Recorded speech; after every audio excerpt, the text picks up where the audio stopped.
കൈയോടെ കള്ള കക്കാതെ കവരാതെ കള്ളം പറയാതെ കള്ളനായി പണ്ടേ പിറന്നു കക്കാതെ കവരാതെ കള്ളം പറയാതെ കള്ളനായി ഇന്നും തുടർന്നു കല്യാണ പെണ്ണിൻ കരം പിടിച്ചന്നു ഞാൻ ദീപം വരം വെച്ച നേരം ഒത്തിരി കിളിയാക്കിയതോർത്തവൾ കുത്തി പറഞ്ഞെന്റെ കള്ളൻ. Thank you. കൊണ്ടുപോവുകയാണ് ഈ കലാകാരൻ. ഡോക്ടർ പ്രേംരാജ് കെക്കയുടെ 2 കൃതികൾ ഇന്ന് ഈ വേദിയിൽ പ്രകാശനം ചെയ്യുകയാണ്. പ്രിയ എഴുത്തുകാരന് ഇനിയും ഒരുപാട് പുസ്തകങ്ങൾ എഴുതാൻ കഴിയട്ടെ എന്ന് നമുക്ക് ഒരുമിച്ച് പ്രാർത്ഥിക്കാം. ആദ്യമായി പ്രാർത്ഥന ചൊല്ലുന്നതിനായി സംയുക്ത. 2 പുസ്തകത്തിന്റെ പ്രകാശനത്തിന് അതുകൊണ്ട് തന്നെ ഇത് പെട്ടെന്ന് അടുത്ത പുസ്തകം എഴുതുന്നുള്ള തിരക്കൊണ്ടല്ല എഴുതി പോകുന്നതാണ്. പിന്നെ എൻ്റെ സമയം എനിക്കറിയാം എത്രത്തോളം ഉണ്ടെന്നുള്ളത്. അതുകൊണ്ട് എഴുതാത്തത് നമുക്ക് വേഗം തന്നെ എഴുതി വായനക്കാരെ ഉദ്ധരിക്കുക എന്നുള്ള ചടങ്ങിലേക്കാണ് ഞാൻ ചെയ്തുകൊണ്ടിരിക്കുന്നത്. അപ്പോൾ അതുകൊണ്ട് എല്ലാം വായിക്കാൻ താല്പര്യമുള്ളവരെല്ലാം വായിക്കുക. അങ്ങനെയുള്ളവരാണ് പൊതുവെ എൻ്റെ ഞാൻ നടത്തുന്ന ഇടയിൽ എൻ്റെ പുസ്തകം പ്രകാശന വേളകളിൽ ആൾക്കാർ വരുന്നത്.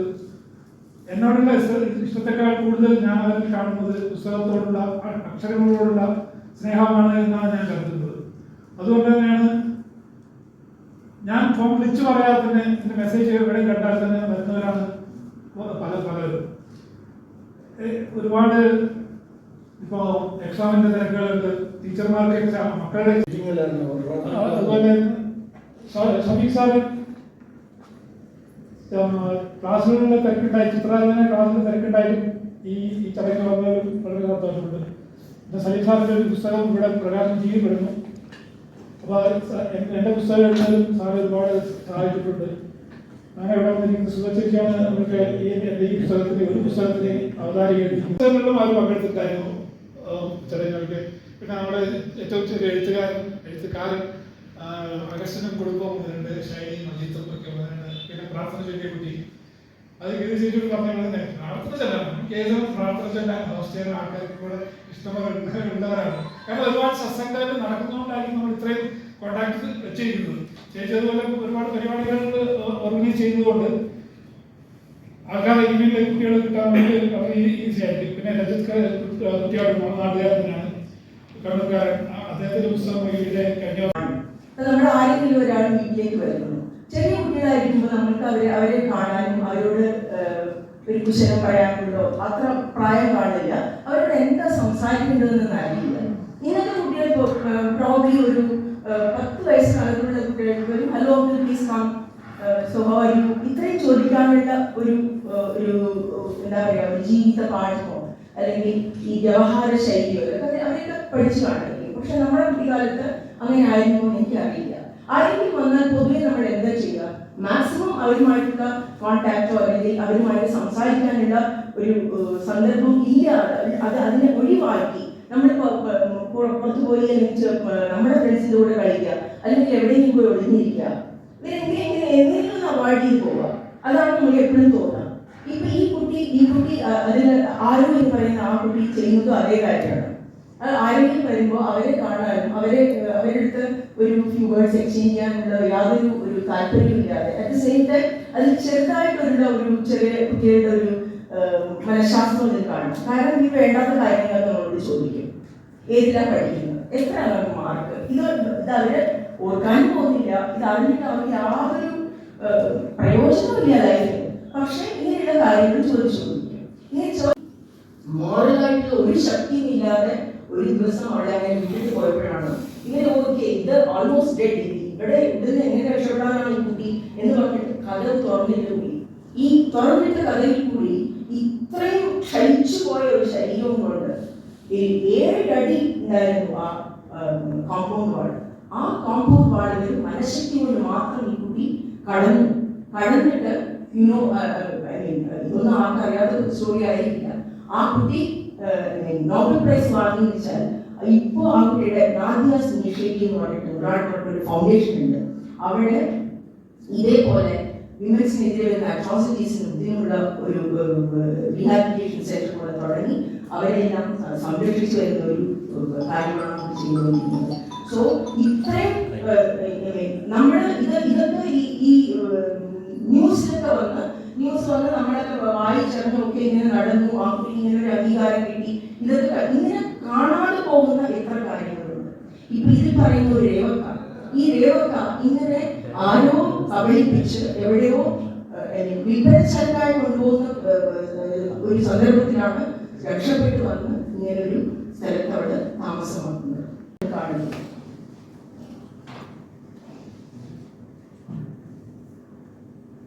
പാപ്പാത്തിയുടെ താഴ്വര അത് വായിക്കുമ്പോഴും നമുക്ക് ചെയ്യണമെന്നാണ് പ്രേം എന്നെ വിളിച്ച് പറഞ്ഞത്.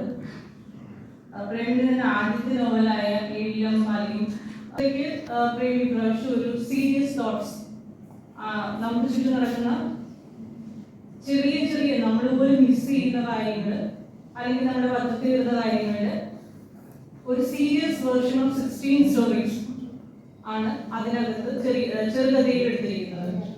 അതോടൊപ്പം തന്നെ നമുക്ക് തന്ന ഓർമ്മയിലൊരു വസന്തം എന്ന നോവൽ വളരെ സിമ്പിളായ ബട്ട് ഒത്തിരി ഇമോഷൻസ്, ഒരു ഫ്ലാഷ് ബാക്ക് ഇപ്പോഴത്തെ കുട്ടികൾക്ക് അറിയില്ല.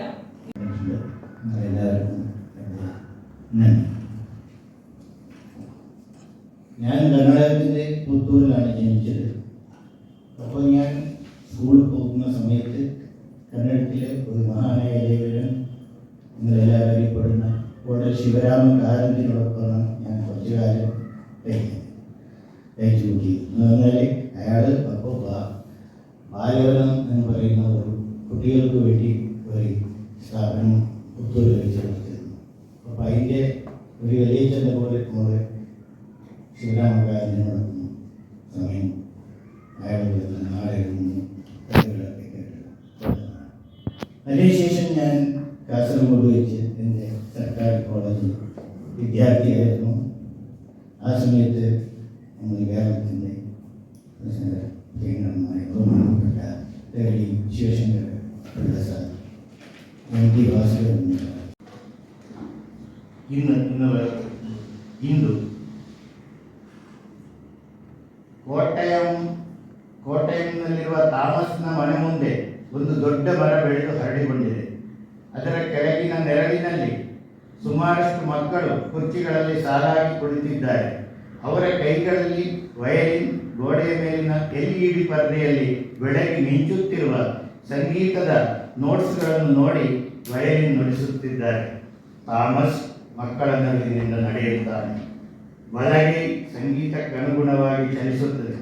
ಕೆಲವೊಮ್ಮೆ ಮೊಬೈಲನ್ನು ಕೈಯಲ್ಲಿ ಹಿಡಿದುಕೊಂಡು LED ಪರದೆಯ ಮೇಲಿನ ನೋಟ್ಸ್ಗಳನ್ನು ಬದಲಿಸುತ್ತಾನೆ. ಮಕ್ಕಳು ಅಧ್ಯಯನವನ್ನು ಮುಂದುವರಿಸುತ್ತಾರೆ. ಅದೇ ಮನೆಯ ಮಹಡಿಯ ಮೇಲೆ ಕುಳಿತು ಅರವಿಂದ್ ತನ್ನ ಆತ್ಮಕಥೆಯನ್ನು ಒಳಗೊಂಡ ಕಾದಂಬರಿ ಬರೆಯುವುದರಲ್ಲಿ ನಿರತನಾಗಿದ್ದಾನೆ. ಅದರ ಮೊದಲ ಪುಟದಲ್ಲಿ ಒಂದು ನಾಣ್ಯದ ಪೆನ್ಸಿಲ್ನಿಂದ ಗುರುತು ಮಾಡಲಾಗಿತ್ತು.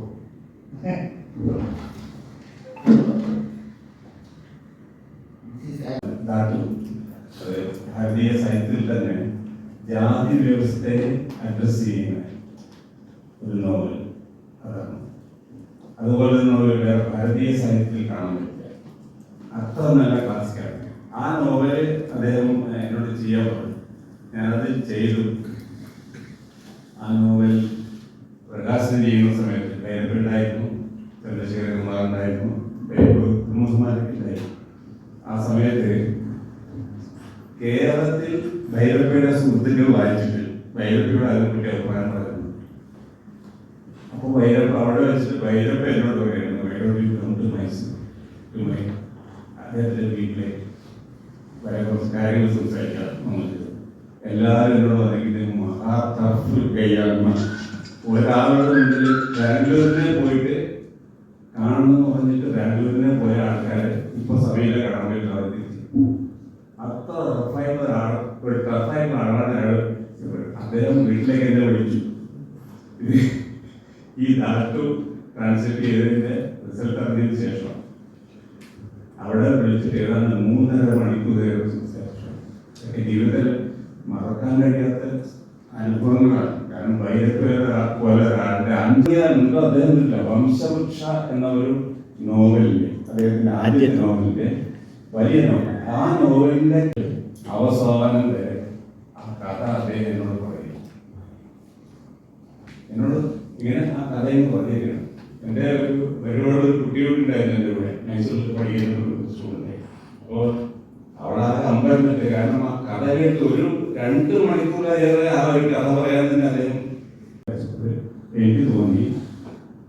അതായത് ഞാൻ ഈ മഹാഭാരതത്തിലെ അടിസ്ഥാനത്തിൽ ഇന്ത്യയിൽ എഴുതപ്പെട്ട ഒരു 10-12 പ്രമുഖമായ നോവലുകൾ, അതായത് ജ്ഞാനപീഠം എഴുതിയ നോവലുകൾ എല്ലാം, യയാതി VS കാരകേട്ടൻ്റെ, ദ്രൗപദി, ഒഡിയ കൈറ്റർ, അവരുടെ, പിന്നെ രണ്ടാമത് ഇന്ത്യയുടെ, പിന്നെ അതുപോലെ ഇനി ഞാൻ ഉറങ്ങട്ടെ ബാലകൃഷ്ണന്റെ, PK ബാലകൃഷ്ണന്റെ, അതുപോലെ ശിവാജിറാം സാവന്തിന്റെ, കർണൻ, ഇങ്ങനെ കുറെ നോവലുകൾ. ഈ നോവലുകൾ ഞാൻ വായിച്ചിട്ടുണ്ട്. അതിനുശേഷമാണ് അതേ പോയിന്റാണ് എനിക്കും സ്ട്രെസ് ചെയ്യുന്നത്. എഴുത്തിനോട് താല്പര്യമുണ്ടാവുക, വായനയോട് താല്പര്യമുണ്ടാവുക, കലയോട്, സാഹിത്യത്തോട്, നാടകത്തിനോട്, സിനിമയോട് ഒക്കെ താല്പര്യം ഉണ്ടാവുക എന്ന് പറയുന്നത് തന്നെ വലിയൊരു കാര്യമായിരിക്കും. വേറെ തന്നെ മനുഷ്യരെ വ്യതിരിക്കാനാക്കുന്ന ഒരു കാര്യമായിട്ട് മാറുന്ന ഒരു കാലത്താണ് നമ്മൾ ജീവിക്കുന്നത്. സുധാകരന്റെ കുറെ കാര്യങ്ങൾ പറഞ്ഞു, ഈ കാലത്തിന്റെ കാര്യങ്ങളെ പറ്റിയിട്ട്, നാട്ടുകാരുടെ കാര്യങ്ങൾ പറഞ്ഞു. സത്യം പറഞ്ഞു കഴിഞ്ഞാൽ വളരെ പേടി തോന്നുന്ന ഒരു കാലത്താണ് നമ്മൾ ജീവിച്ചുകൊണ്ടിരിക്കുന്നത്. പണ്ട് വ്യാവസായിക വിപ്ലവം ഉണ്ടായിരുന്ന കാലത്ത്, നടന്ന കാലത്ത്, സ്റ്റീം എഞ്ചിനൊക്കെ കണ്ടുപിടിച്ചു, തോക്ക്, സ്റ്റീം എഞ്ചിൻ, കപ്പൽ, ഇങ്ങനെയുള്ള കുറേ കാര്യങ്ങൾ കണ്ടുപിടിച്ചതിന് ശേഷം, അതായത് വ്യാവസായിക വിപ്ലവത്തിലൂടെ ഉൽപ്പന്നങ്ങൾ ഉണ്ടാക്കുകയും ലോകത്തിന്റെ പല ഭാഗത്തേക്ക് അത് കയറ്റി അയച്ച് കാശുണ്ടാക്കുക എന്നുള്ളൊരു വിദ്യ കണ്ടുപിടിച്ചപ്പോൾ മനുഷ്യൻ വളരെ വൃത്തികെട്ട രീതിയിലേക്ക് മനുഷ്യന്റെ സ്വഭാവം, മനുഷ്യന്റെ തീരുമാനങ്ങൾ മാറിയ ഒരു കാരണമാണ്. ഒരു 4-5 ദശകം കഴിഞ്ഞ്, ഒരു 2 കൊടും യുദ്ധങ്ങൾ കഴിഞ്ഞ്, ആറ്റം ബോംബ് പോലുള്ള കണ്ടുപിടുത്തമുള്ള മനുഷ്യരാശിയുടെ മേലെ നാശം വിതറി. അത് കഴിഞ്ഞിട്ടേ മനുഷ്യന് വീണ്ടും വിചാരം ഉണ്ടായിരുന്നു.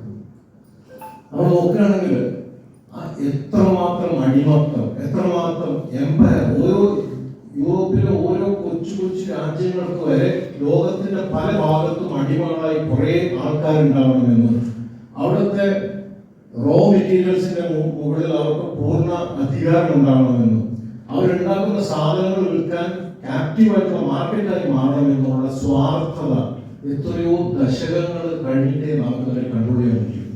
ആ യുദ്ധമൊക്കെ കഴിഞ്ഞപ്പോഴാണ് നമുക്ക് മനസ്സിലായത് ഇതിന്റെ എംപയർ ആവേണ്ട ആവശ്യമൊന്നുമില്ല, അല്ലെങ്കിൽ തന്നെ നമുക്ക് കാര്യങ്ങൾ പല സ്ഥലത്തും വരുത്തിയിട്ട് പ്രൊഡക്ഷൻ ചെയ്ത് ആൾക്കാർക്ക് വിൽക്കാനൊക്കെ പറ്റും എന്നുള്ള വീണ്ടും വിചാരം ഉണ്ടായത് അന്നാണ്. നമ്മളൊക്കെ ജനിച്ചത്, നമ്മൾ ഇവിടെ മുറിയിലിരിക്കുന്ന മിക്കവാറും ആൾക്കാർ ജനിച്ച് ജീവിച്ച സമയം മനുഷ്യകുലത്തിന്റെ ഏറ്റവും നല്ല ഒരു കാലമായിട്ടാണ് നമുക്ക് കാണാൻ പറ്റുന്നത്. പക്ഷെ അത് കഴിഞ്ഞു, നമ്മൾ പുറകോട്ട് നടക്കാൻ തുടങ്ങിക്കഴിഞ്ഞു. കാരണം 80കളിലും 90കളിലും ഒക്കെ ആ സമയത്ത് നമ്മൾ കണ്ടിരുന്ന ഈ ലോകം സാഹോദര്യത്തിനും ഇക്വാലിറ്റിക്കും ഇൻക്ലൂസീവ്നെസ്സിനും സത്യത്തിനും നീതിക്കും എമ്പതിക്കും കമ്പാഷനും ഒക്കെ ഒരു സ്ഥാനമുണ്ടായിരുന്ന ലോകം ഇന്ന് നമ്മുടെ മുമ്പിൽ നിന്ന് പതിയെ പതിയെ അപ്രത്യക്ഷമായിക്കൊണ്ടിരിക്കുകയാണ്. ഇതിനു മുമ്പ് നമ്മൾ ചെയ്തത് മനുഷ്യന്റെ കായിക ശേഷിയെ മാറ്റി എന്ന് പറഞ്ഞ കായിക ശേഷിക്ക് പകരം വെക്കുന്ന ടെക്നോളജിക്കൽ അഡ്വാൻസ്മെന്റ് ഉണ്ടായപ്പോഴാണ് ഇതിനു മുമ്പ് വലിയ പ്രശ്നം ഉണ്ടായത്.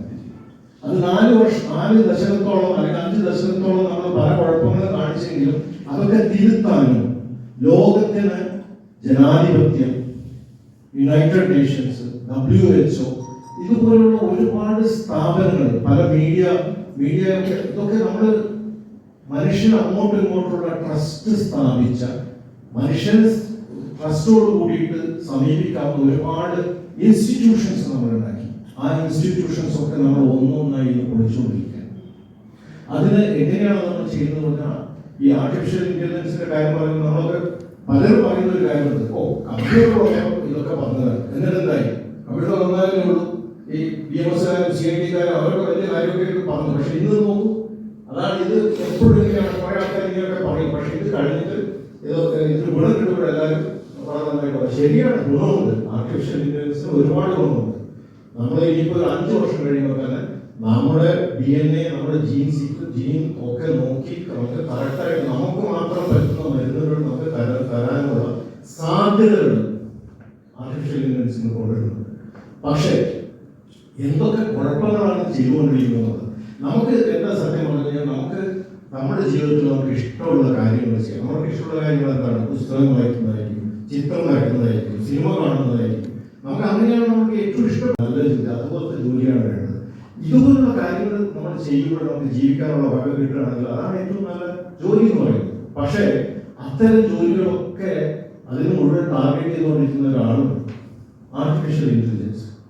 ഇപ്പൊ നമുക്ക് നോക്കിക്കഴിഞ്ഞാൽ ചിത്രം വരയ്ക്കുന്നത് എത്രയോ ആൾക്കാരുടെ ജോലി പോയിക്കൊണ്ടിരിക്കുകയാണ്. ചിത്രം നന്നായിട്ട് വരയ്ക്കുന്നത് ഇപ്പൊ AI ആണ്. പോയട്രി എഴുതുന്നത്, കഥ എഴുതുന്നത്, സ്ക്രിപ്റ്റ് എഴുതുന്നത്, മ്യൂസിക് ഉണ്ടാക്കുന്നത്, ഈ വളരെ അടുത്ത കാലത്ത് തന്നെ ഷോർട്ട് ഫിലിമുകളും ഒക്കെ ഉണ്ടാക്കാൻ തുടങ്ങും. അല്ലെങ്കിൽ മനുഷ്യനുണ്ടാക്കിയ ഫിലിമിനെ നമുക്ക് വേണ്ടി മോഡിഫൈ ചെയ്ത് നമുക്ക് ഇഷ്ടമുള്ള രീതിയിൽ നമുക്ക് മോഡിഫൈ ചെയ്ത് കാണിക്കാനുള്ള പരിപാടിയൊക്കെ തുടങ്ങും.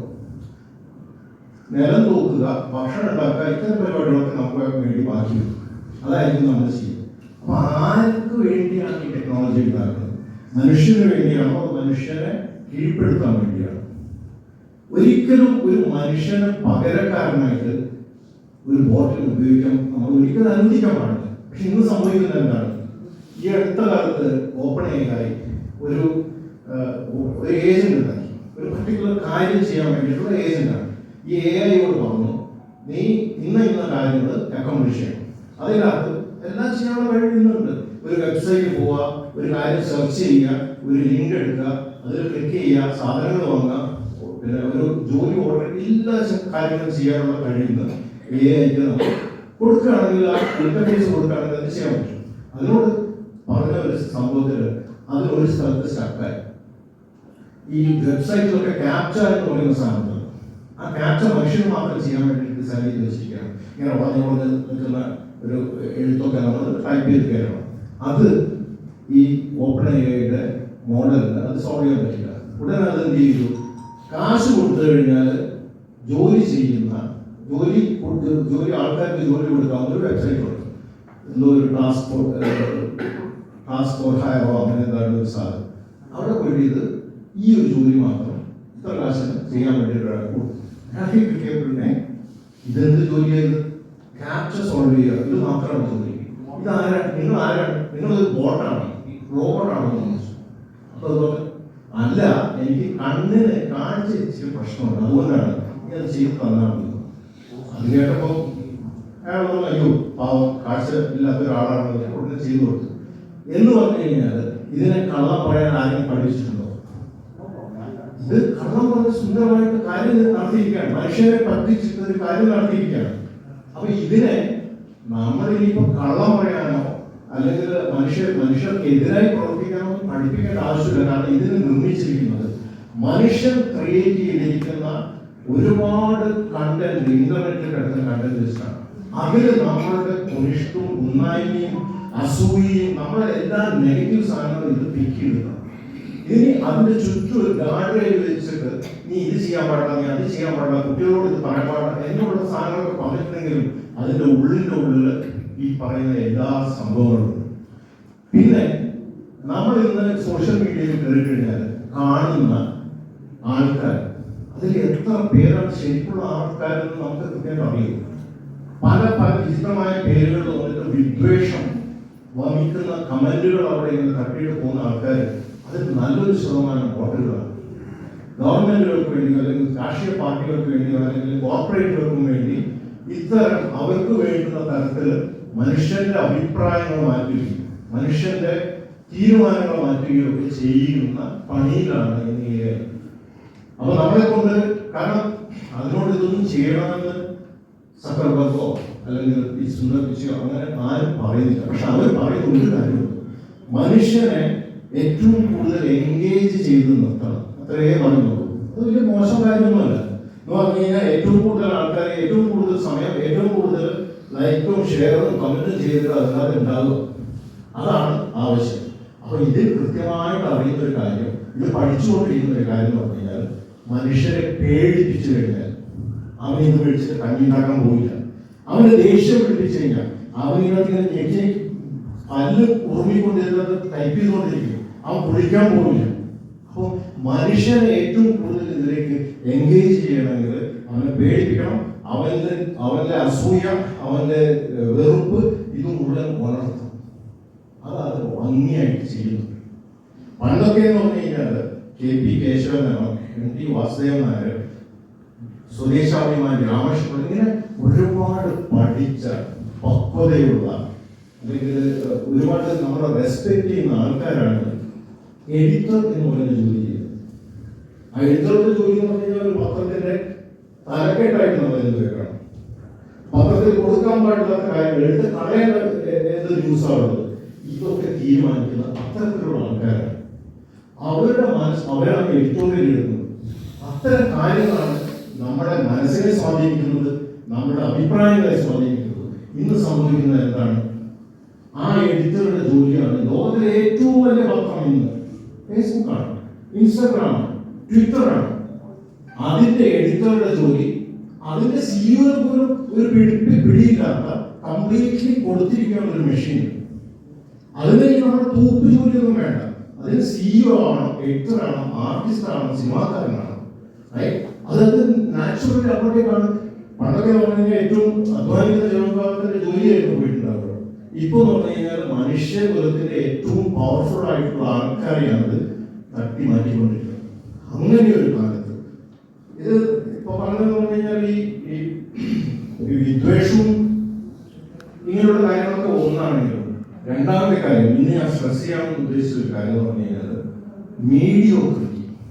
നിങ്ങൾ അവിടെ പോയിട്ട് അതിനകത്ത് എഴുതുക കോവിഡ് അതിന്റെ ഇന്ന വൈറസ് ആണ്, അതിന് ഇന്ന സ്ട്രാറ്റജിയാണ്, ഈ അനാലിസിസ് ഒക്കെ ചെയ്തപ്പോൾ ഇങ്ങനെയായിരിക്കാം അതിന്റെ ഉത്ഭവം എന്നൊക്കെ നിങ്ങളൊരു വലിയൊരു ലേഖനം അവിടെ എഴുതിയിട്ടുണ്ട്.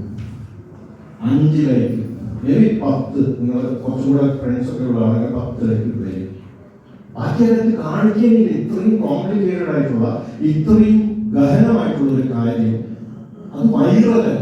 അതിന് ലൈക്കില്ല, ഷെയർ ഇല്ല, കമന്റ് ഇല്ല. പക്ഷെ നിങ്ങളൊരു സാധനം എഴുതാണ്, അന്നേ ഞാൻ പറഞ്ഞതല്ലേ ഇത് ചൈനക്കാർ വേണമെന്ന് പറഞ്ഞ് ലീക്ക് ചെയ്ത സാധനമാണ് എന്ന് പറഞ്ഞിട്ട് അതിന് എന്തെങ്കിലും ഫേക്ക് ആയിട്ടുള്ള റെഫറൻസ് കൂടെ കൊടുത്തിട്ടുണ്ടെങ്കിൽ അത് വളരെ സിമ്പിളാണ്. ഏതൊരു മണ്ണിനും മനസ്സിലാക്കാവുന്ന ഒരു കാര്യമാണ്. അത് അങ്ങോട്ട് 10,000 ഷെയർ ആവും, ലൈക്ക് ആവും, മറ്റേതാവും. അപ്പോൾ മീഡിയോക്രിറ്റിയെ ഇങ്ങനെ ആഘോഷിച്ചുകൊണ്ടിരിക്കുന്ന ഒരു ലോകമാണ്.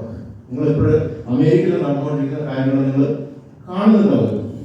12 മില്യൺ ഇമിഗ്രൻസിനെ അവിടെ ഇല്ലീഗൽ അൺഡോക്യുമെന്റഡ് ഇമിഗ്രൻസിനെ അവരുടെ നാടിന് വേണ്ടിയിട്ട് 30 ബില്യണോളം ടാക്സും വാങ്ങിയിട്ട് അവിടെ പണിയെടുപ്പിച്ചുകൊണ്ടിരിക്കുന്ന അതേ ആൾക്കാരെ അവരുടെ നാട്ടിലെ ഒരു 1% പോലും വരാത്ത ആൾക്കാരുടെ കാര്യമാണ് പറയുന്നത്. ആ ആൾക്കാരെ വില്ലനാക്കി പ്രതിഷ്ഠിച്ചുകൊണ്ട് മൊത്തം രാജ്യത്തിന് അവർക്കെതിരെയാണ് ഈ വോട്ട് മുഴുവൻ നടന്നിരിക്കുന്നത്. അത് കഴിഞ്ഞിട്ട് ദിവസം 300 ആളെ 200 ആളെ ഇങ്ങനെ പറഞ്ഞിരിക്കുകയാണ്. അത് മുഴുവൻ ആഘോഷിച്ചുകൊണ്ടിരിക്കുകയാണ്. അവരുടെ കയ്യിൽ ചെയിനൊക്കെ ഇട്ടിരിക്കുകയാണ്. അവരുടെ രാജ്യത്തിന് വേണ്ടി തന്നെ ജോലി ചെയ്തുകൊണ്ടിരിക്കുന്ന ആൾക്കാരാണിത്. അവരെയൊക്കെ ഡിപ്പോർട്ട് ചെയ്യാം. അവർക്ക് ആവശ്യത്തിൽ കൂടുതൽ ആൾക്കാർ ഡിപ്പോർട്ട് ചെയ്യാം, പാടില്ല എന്നല്ല ഞാൻ പറയുന്നത്. പക്ഷെ അതിനെ വൈലിഫൈ ചെയ്തിട്ട് അവർ ആഘോഷിച്ചുകൊണ്ടിരിക്കുകയാണ്.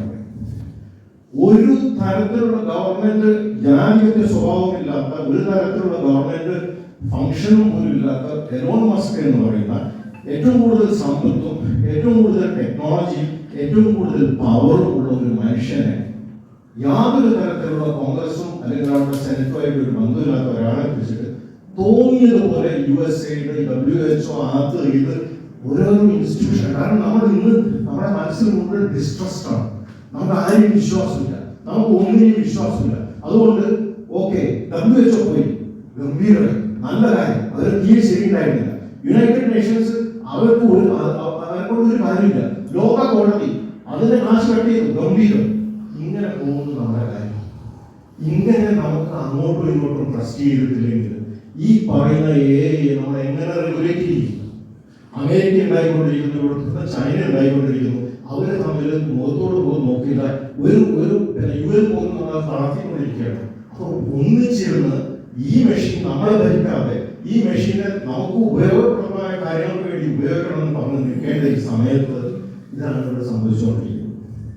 അപ്പോൾ ഇതുപോലെ സ്വാർത്ഥതയും ദേഷ്യവും മീഡിയോക്രിറ്റിയും നടന്നുകൊണ്ടിരിക്കുന്ന ഈ ലോകത്ത് നമുക്ക് ബോബി ചെമ്മണ്ണൂരാണ് ഇവിടെ ബോച്ചയാണ് ഇവിടെ ഏറ്റവും ഭാരമായി വികസിച്ചു വരുന്നത്, അല്ലെങ്കിൽ സന്തോഷ് പണ്ഡിറ്റാണ് നമ്മുടെ ഏറ്റവും വലിയ ഒരു ബിംബമായി വന്നുകൊണ്ടിരിക്കുന്ന ഈ കാലത്ത് ഒരു നാലക്ഷരം എഴുതുകയോ നാലക്ഷരം വായിക്കുകയോ ചെയ്യുന്ന ആൾക്കാർ അന്യം നിന്നുകൊണ്ടിരിക്കുന്ന ഒരു സ്പീഷീസായി മാറിക്കൊണ്ടിരിക്കുകയാണ്.